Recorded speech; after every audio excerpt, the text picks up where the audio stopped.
This movie just continues the fun and outrageousness of the first one. Let's do it. The Babysitter 2 Killer Queen takes place 2 years after the events of the first movie, and Cole is now a junior in high school. So he tries to explain to everybody how his babysitter B led the satanic cult that tried to kill him, and no one believes him. The only person who does believe him is his best friend Melanie, who was there for part of the events from the first movie. His parents believe that he's had a psychotic break, and they try to send him to a psychiatric hospital for help. So he tells this to Melanie, and she's like, they can't send you away. Me and some of my friends are going to the lake for the weekend, so come with us. So he decides to go with her. With them are Melanie's friends, Boom Boom, Jimmy, and Diego. They get to the lake, and as they're playing a game, Melanie suddenly pulls out a hook and kills Boom Boom. Cole is watching this absolutely horrified, and the others reveal to him that they are part of the same satanic cult that B was a part of.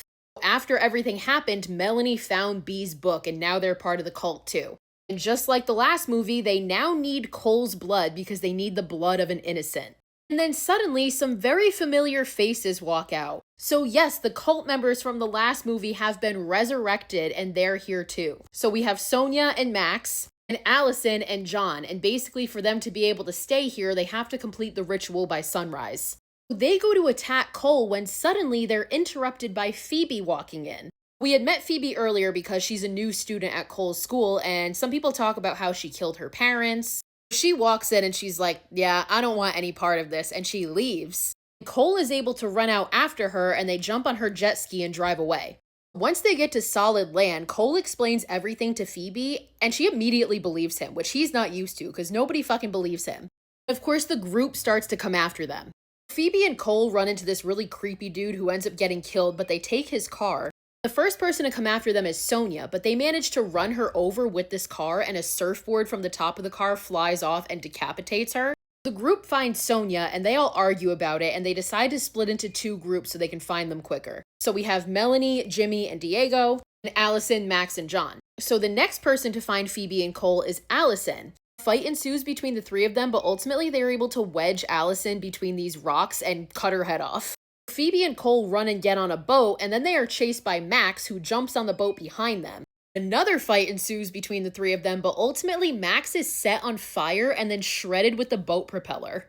So Jimmy and Diego see this, and they're like, you know what, Melanie, we didn't sign up for this shit, we're out. And they try to leave, but as they go to leave, they spontaneously combust because they've already signed this deal with the devil and they have to follow through. So Phoebe ends up taking Cole to her family's old lake cabin, and they hide out there. We've seen the two of them getting closer throughout the night, and at this point, Phoebe reveals to Cole that her parents died in a car accident. It turns out that she was actually in the other car. So she was in the car with her babysitter, and her parents were driving the opposite direction, and they crashed, and her parents died. That's why there's this rumor that she killed her parents, because that's how she describes it. After this, Cole comforts her, which leads to them kissing, which leads to them doing more. Meanwhile, Melanie has the brilliant idea that she's going to call Cole's father and say that Cole is in trouble. So his father is actually with Melanie's father, and the two of them decide to drive out to the lake. So they show up to the cabin with John and Melanie, and Cole is lured out when he hears his father's voice. And John somehow manages to crush himself with the chandelier, and he dies. Meanwhile, Cole's father takes him outside and injects him with the drug that makes Cole pass out. And this is so he can get him into the car to take him home, because he still doesn't believe anything. He thinks that Cole is crazy. Meanwhile, inside, we see Melanie kill her own father and kidnap Phoebe. Eventually, Cole wakes up when he and his father are at the gas station, and he realizes that he's left Phoebe behind. And as his dad is standing outside of the car, he ends up stealing it and driving back to the lake. He gets back and sees that Melanie has Phoebe tied up in this ritualistic circle with fire all over the place. He offers himself to be sacrificed in place of Phoebe. Melanie proceeds to tie him up, and they look at the lake and see a very familiar figure emerging. Sure enough, it's fucking B. Cole obviously recognizes her, but so does Phoebe.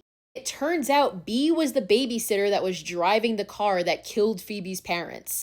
We see a flashback of B in the hospital after the accident, and the devil comes to her in the form of a nurse. And she makes a deal with the devil in order to save Phoebe's life, and she sacrifices her soul to do this.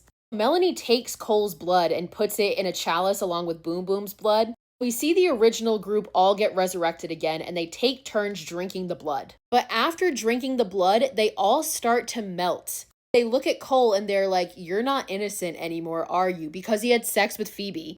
So B, who didn't drink the blood, watches as Melanie and the others die. She reveals to them that she actually orchestrated this whole thing.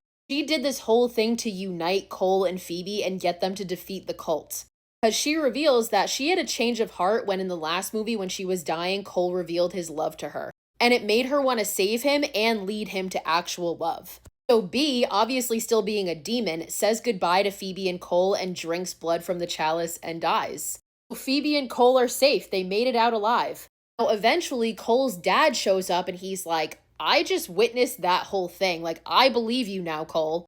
Cole and Phoebe kiss while his dad looks on proudly at his son, and the movie ends.